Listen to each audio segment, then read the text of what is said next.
Léa. C'est bien certain qu'il n'y a pas d'erreur. Je m'attendais à beaucoup, mais pas à ça. Une mort pleine de mystères dont l'enquête aboutira sur 2 inculpations pour assassinat. Et pas des moindres. Celle de Sylvia Boigelot, son ex-compagne, et l'ancien amant de celle-ci, le parlementaire Christian Van Eken. Leur procès hors du commun est sur le point de s'ouvrir. Ils risquent jusqu'à 30 ans de prison. Marc, c'est un livreur de café, un petit indépendant.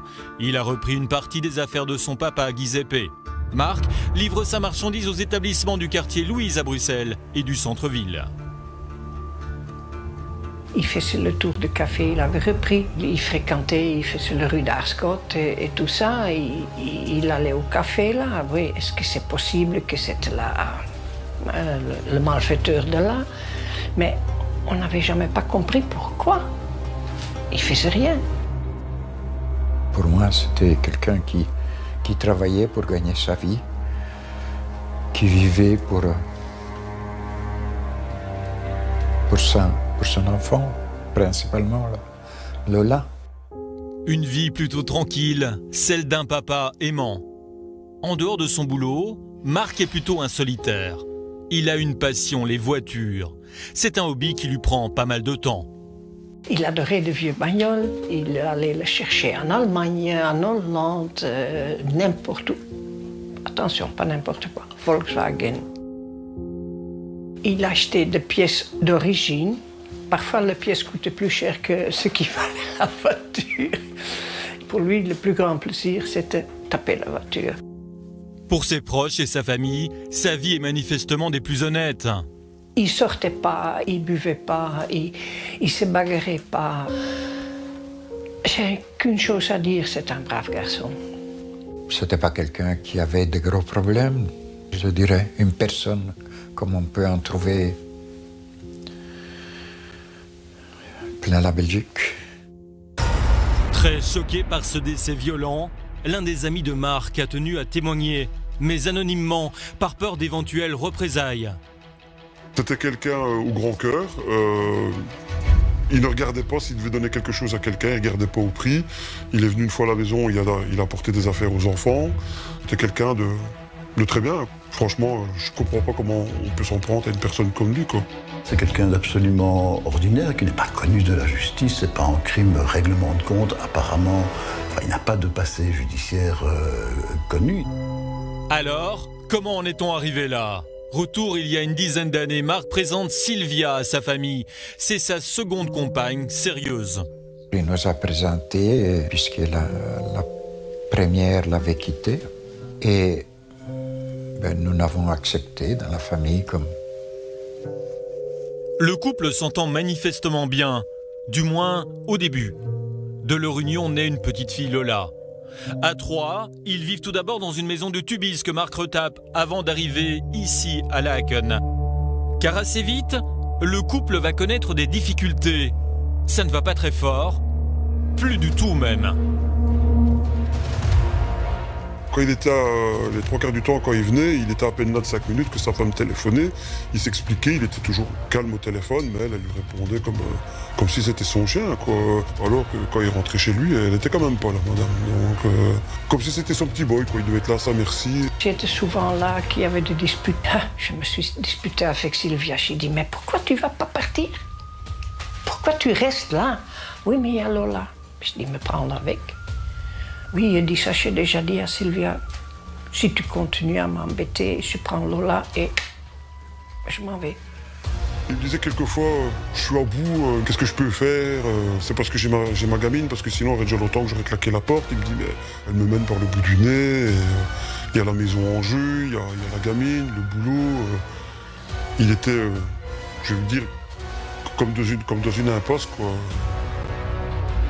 Discrètement au début, Sylvia entame une liaison. En réalité, elle n'est plus très souvent à la maison. À la longue, il le savait aussi parce que elle le laissait là avec Lola à la maison et le chien. Elle revenait pour le mettre au lit. Et après, elle était de nouveau partie. Elle ne couchait plus à la maison non plus, à mon avis. Mais il n'a jamais rien dit. Jamais. Au fil du temps, Marc n'a plus trop l'air de s'en faire, mais avec Sylvia, ça sent le roussi. En réalité, la maman de sa fille voit un autre homme. Une relation qui éclatera bien plus tard au grand jour. Cet amant, ce n'est pas n'importe qui. Il est connu. C'est un certain Christian Van Eken. Avant son déménagement à Tervuren, puis Zaventem, il a été bourgmestre de Linkebeek durant 13 ans. Il est aussi parlementaire des filles, puis siégera comme indépendant. C'est le seul parlementaire francophone du Parlement flamand. Christian, c'est donc un vétéran de la politique dans la périphérie bruxelloise. Et Sylvia, de 23 ans, sa cadette, va devenir l'une de ses collaboratrices. En fait, Christian Van Eken est aussi le parrain de la petite fille. Tous se connaissent manifestement depuis des années. Ils m'ont invité pour fêter l'anniversaire de Lola. Et moi, je suis allée chercher la maman de Sylvia. J'ai dit, écoute Maggie, et j'ai dit, tu vois rien? Il y a quand même quelque chose. Ah non, elle dit. J'ai dit, écoute, alors, où tu es je sais pas là, hein, où tu vois rien, ou tu veux pas la voir. J'ai dit, mais pour moi, ça fréquente quelque chose. Pendant ce temps, Marc continue son petit bonhomme de chemin, toujours à livrer son café et à s'occuper de sa fille. C'est à ce moment qu'il prend un appartement à Laeken, leur enfant villa, et la maman passe souvent. Ils s'y partagent plus ou moins la garde. Il y a donc comme un arrangement entre tous. Sylvia Boisgelot a la clé de cet appartement. Ils se l'échangent une semaine sur deux pour pouvoir y garder la fille qu'ils ont en commun. Donc qu'elle ait les clés n'est pas étonnant.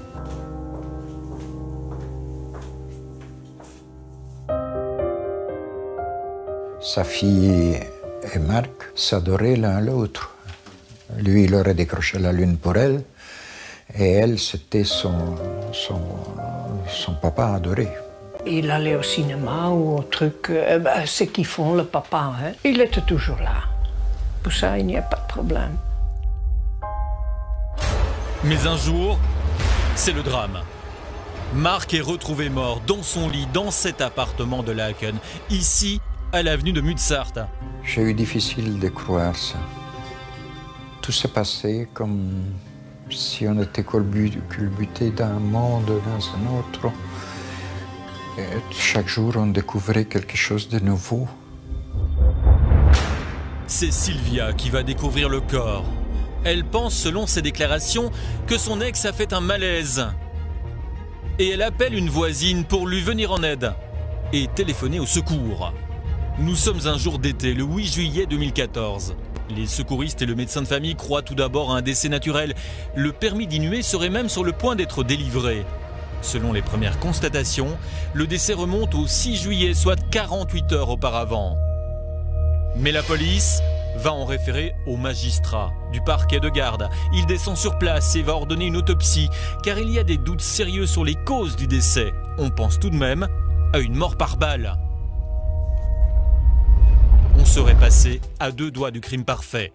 En 30 ans de métier et plus de 2000 cas analysés, Eric connaît bien ce genre de situation. Lui qui est précisément expert judiciaire en balistique, autrement dit, en utilisation des armes à feu.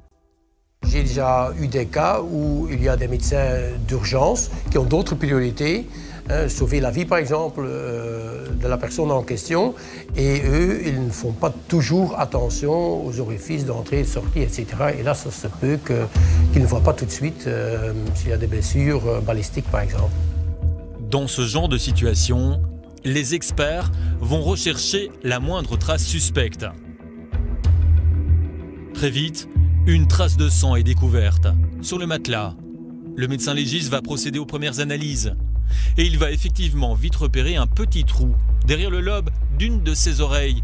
Un trou causé par une balle, alors bien évidemment, ça change tout. Un tir à distance, le diamètre de l'orifice d'entrée, c'est à peu près 6 mm pour le calibre 6,35. Donc c'est un petit orifice. Et évidemment, si c'est dans une région où il y a des cheveux, ça se peut qu'on ne le remarque pas tout de suite, évidemment. Donc il faut un examen approfondi du médecin légiste pour voir où se trouve l'orifice d'entrée à ce moment-là. C'est une technique de mise à mort quasi professionnelle, ou assimilée en tout cas. Alors, que s'est-il passé? C'est un meurtre ou un assassinat? Mais sur place, les traces sont manifestement peu nombreuses. Cependant, il y en a toujours, comme en premier la balle, le projectile qui va en dire beaucoup sur l'arme du crime. Voilà, c'est ce que vous voyez ici, sur ce projectile-ci. Ce sont les empreintes de rayures et de champs dans le canon qu'on retrouve sur le projectile. Et c'est à l'aide de cela, et l'examen microscopique bien entendu, qu'on peut retrouver l'arme avec laquelle ce projectile a été tiré. L'analyse permet de déterminer qu'il s'agit d'une arme de petit calibre, du type Beretta 950, une munition de 6,35, un pistolet parmi les plus discrets. C'est une arme qu'on peut tenir dans la main sans le voir comme ça. Quand on parle du Beretta 950 ou par exemple le FN Browning Baby, en calibre 6,35, ce n'est pas plus grand qu'une main. Donc c'est facile à cacher. Voilà pour la première piste. On cherche encore à comprendre qui et pourquoi on a pu ainsi tuer Marc. Bien évidemment, la première question que se sont posées les enquêteurs, c'est qui pouvait en vouloir à ce point à Marc Deléa. Donc ils n'ont rien laissé au hasard, ils ont retourné tout chez lui, les objets, les armoires, l'ordinateur et aussi la correspondance, les mails, mais ils n'ont rien trouvé, aucune trace, aucun indice, nada. C'est sûr que pour les enquêteurs de la PJ, le crime qui se produit à domicile, généralement, quand ce ne sont pas des cambrioleurs, quand ce n'est pas un crime crapuleux, 80% des crimes meurtres-assassinats sont du chef d'un proche et se déroulent dans un contexte soit d'amour éconduit, soit pour des questions d'argent entre proches. Les enquêteurs vont alors continuer de passer l'appartement au peigne fin. Et ce qu'ils vont découvrir est tout aussi capital. Il n'y a aucune trace d'effraction. Personne n'a forcé de porte. Certes, 2 fenêtres étaient bien restées ouvertes, une dans la cuisine et l'autre dans le WC. L'appartement donne bien sur des parkings au rez-de-chaussée. Mais après analyse, les espaces laissés ouverts ne sont pas suffisamment grands pour laisser passer un homme, aussi petit soit-il.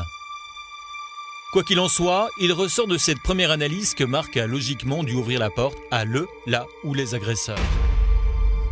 Deléa, c'est un colosse, il mesure 1,90 m, c'est quand même quelqu'un qui a de la stature auquel il ne doit pas faire bon de se frotter, surtout dans une situation où la vie serait en péril. Donc il a dû être soit pris par surprise, on lui a tiré dessus durant son sommeil, ou alors qu'il était dans un état où il était incapable de pouvoir esquisser un geste de défense. A-t-il été drogué? On n'en sait rien. Il ne s'est pas trop méfié.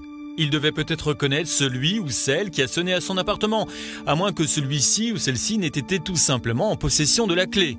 Ça ne peut que quelqu'un qui le connaissait très bien. Il fallait qu'on sache qu'il habite là. Parce que bon, les autres personnes que je connaissais ne savaient même pas qu'il habitait qu'il avait repris un autre appart. Donc, et il y était juste pour dormir, parce que les 3/4 du temps de la journée, il était toujours parti pour travailler. C'était quelqu'un de très pris, donc... Les enquêteurs vont alors entendre ses proches, ceux qui pouvaient entrer dans l'appartement, dont Sylvia. Mais surtout, les policiers vont visionner les caméras de surveillance. 2 caméras installées dans le hall d'entrée. Elles ont été placées pour la surveillance de cet immeuble de 19 étages et d'environ 80 appartements. Des caméras qui, surprise, ont enregistré la présence d'un couple, Sylvia et Christian. Les images montrent précisément que Sylvia Boisgelot et Christian Van Eken sont venus le 6 juillet 2014 dans l'immeuble. Et ce, peu avant l'arrivée de Marc Deléa, et que ce dernier n'en est plus ressorti. Sylvia reviendra 2 jours plus tard. Elle dit alors avoir oublié son GSM sur place, et c'est elle qui va appeler les secours, ainsi que le médecin de famille, après avoir découvert le corps de son ex-compagnon. Pour les voisins, c'est également la stupéfaction, car tous connaissaient Marc, un homme si gentil. C'est toujours délicat de parler de ces choses-là. C'est vrai, hein? Moi, j'étais à la police, ils disent que je savais pas grand-chose. Hein. Ben non, il habitait là. Il était sympa, c'est tout ce que je peux dire, il était sympa. L'enquête continue. Les interrogatoires se poursuivent. Et en octobre 2015, coup de tonnerre. Christian Van Eken est inculpé, ou plutôt prévenu, d'avoir avec Sylvia Boisgelot assassiné l'ex-compagnon de celle-ci. Quand ils ont été inculpés, vraiment, je dis oui, c'est faisable. Parce qu'ils étaient là, à la maison. On ne va pas rester à la maison et 2 jours après, on le trouve mort. C'est pas possible que... Et on veut nous faire croire n'importe quoi, mais je ne crois pas. C'est un véritable coup de tonnerre médiatique et surtout politique. Ce n'est que la 3e fois, si l'on peut dire, que cela arrive chez nous, en Belgique, à un parlementaire inculpé d'assassinat. Alors des affaires criminelles qui mettent en scène des hommes politiques, c'est plutôt rare. La dernière en date, c'est bien entendu celle de Bernard Westphal. Mais là, c'était quelqu'un de très médiatisé. Christian Van Eycken, lui, est quelqu'un de beaucoup moins flamboyant, beaucoup plus discret au Parlement flamand. Il était plutôt assis derrière ses collègues. C'était un mauvais tribun. Et il était même considéré comme une curiosité par ses collègues. Le procès sera un événement dans l'histoire judiciaire et parlementaire. Outre l'aspect mystérieux de cette affaire, c'est la 3e fois dans l'histoire de Belgique qu'un député en fonction sera traduit pour homicide. En attendant, Sylvia et Christian sont arrêtés, placés en détention provisoire. Christian Van Eycken est enfermé à la prison de Saint-Gilles. Mais là, nouvelle surprise, un coup de théâtre à nouveau. 36 heures seulement après son incarcération, le député ressort libre. Chez Intermarché, nos marques sont moins chères. Nous les produisons dans nos 62 usines. Nous maîtrisons toutes les étapes de la production, sans intermédiaire, pour vous garantir des marques de qualité et moins chères.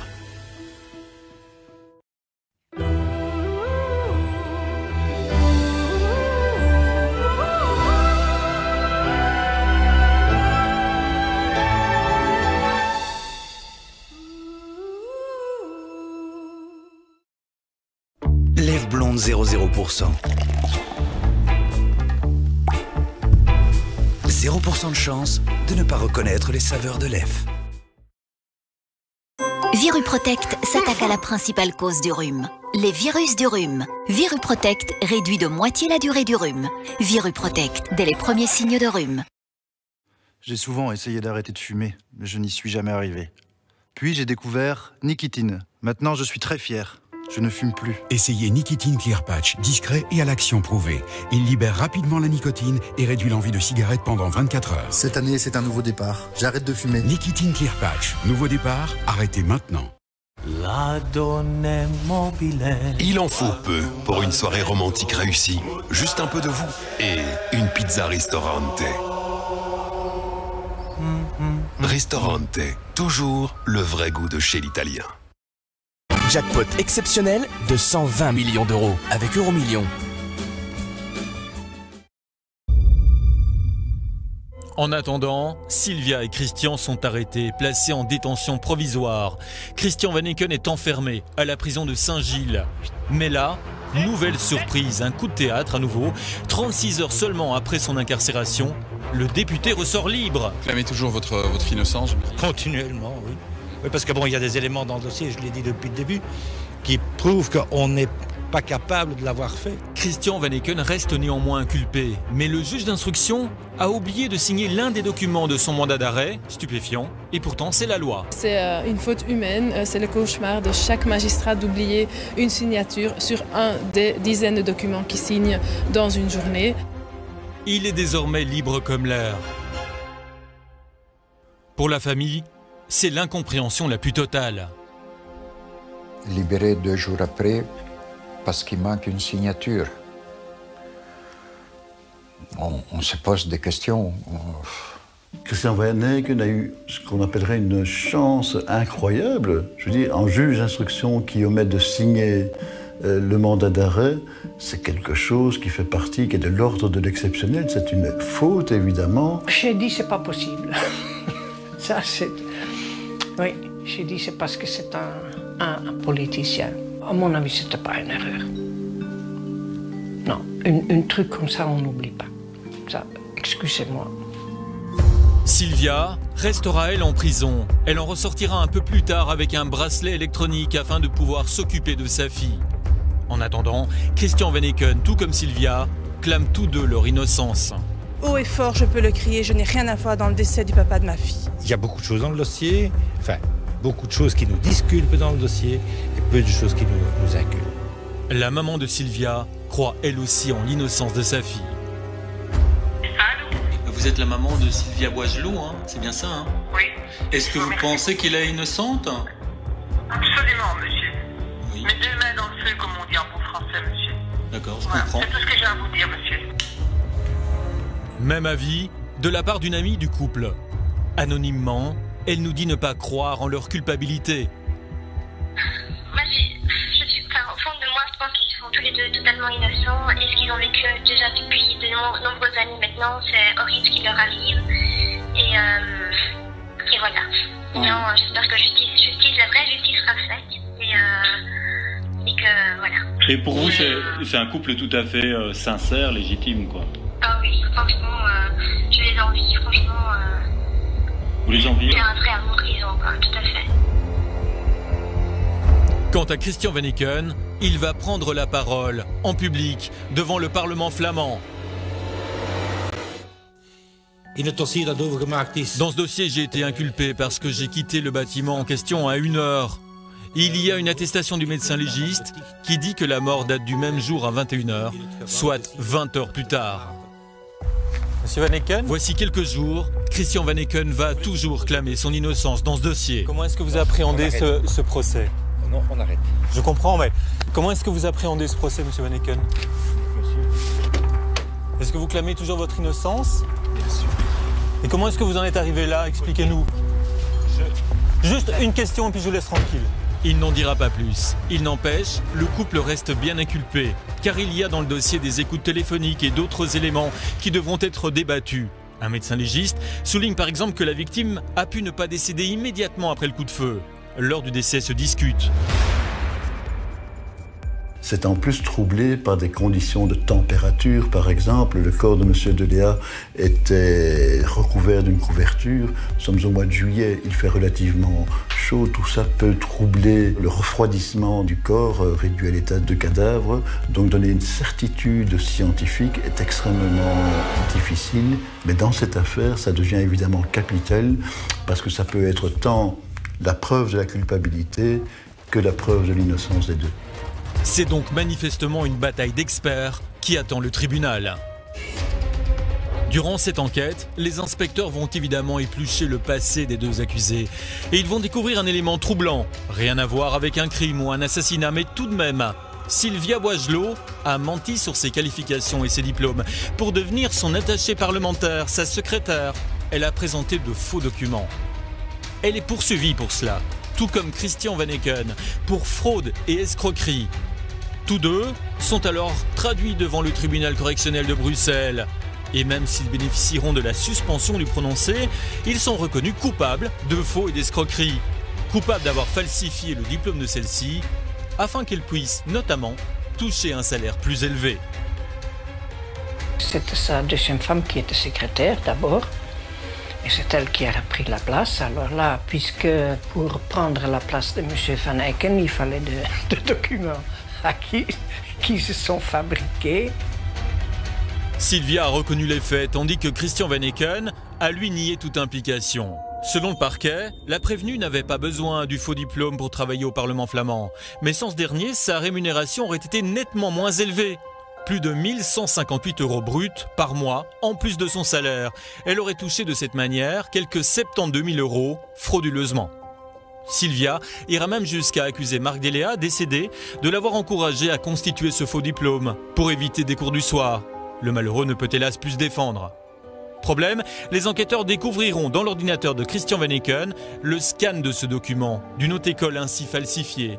Une copie de diplôme dans un dossier nommé Sylvia.doc. Et ce, aux côtés de lettres tout ce qu'il y a de plus intime.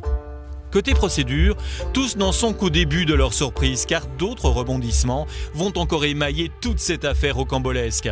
Et notamment le renvoi au nom du parlementaire devant une cour d'assises. Après moult débats, Sylvia et Christian seront finalement jugés en correctionnel, sans jury populaire donc, mais avec une possibilité d'appel. La question centrale du procès tournera évidemment autour du mobile. Le couple Van Eycken-Boisgelot avait-il intérêt à éliminer Marc Deléa? Y avait-il des problèmes qui se posaient autour de la garde de l'enfant ou même des conditions du divorce? Ce sont évidemment les questions auxquelles il faudra répondre. En tout cas, selon nos sources, les enquêteurs auraient découvert le fait que Sylvia Boisgelot aurait effacé des messages du téléphone, du GSM de Marc Deléa. Autre élément, les enquêteurs auraient également découvert des messages envoyés entre Van Eycken et Boisgelot dans lesquels ils se disaient « Enfin, nous pourrons vivre notre amour ». Pour les parties civiles, le chemin est long, trop long, avec beaucoup d'embûches et de difficultés, tout aussi difficiles à vivre les unes que les autres. Le fait que ça dure trop longtemps n'est pas bon parce que quand le temps passe, l'oubli s'installe. Il y a même des personnes qui devaient témoigner et qui sont décédées. Mais les surprises ne s'arrêtent pas là.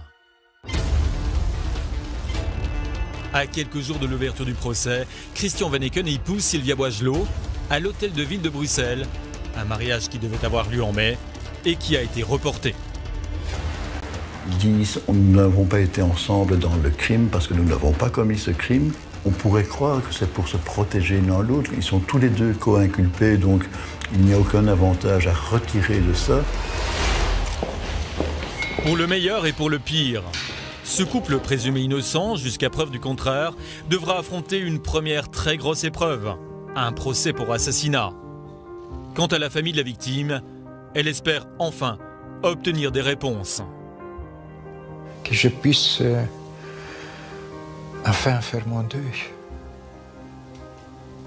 Que ce chemin se termine après toutes les surprises qu'on a eues d'un côté, d'un autre, puis d'un autre.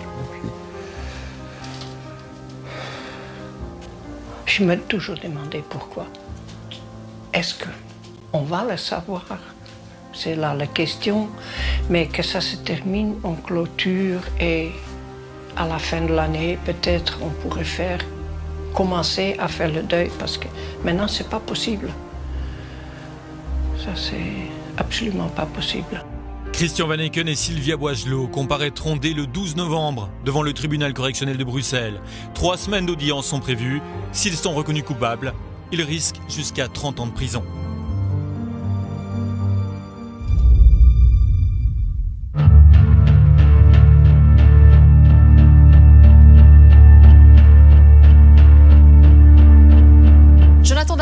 Un homme qui pleurait la disparition de sa femme Alexia, parti un matin d'octobre 2017 faire un jogging à Gré en France, sans jamais revenir. Son corps a été retrouvé calciné dans un bois. Après avoir joué les veufs et pleuré, Jonathan Daval a finalement été coincé par les enquêteurs et il a avoué avoir étranglé Alexia.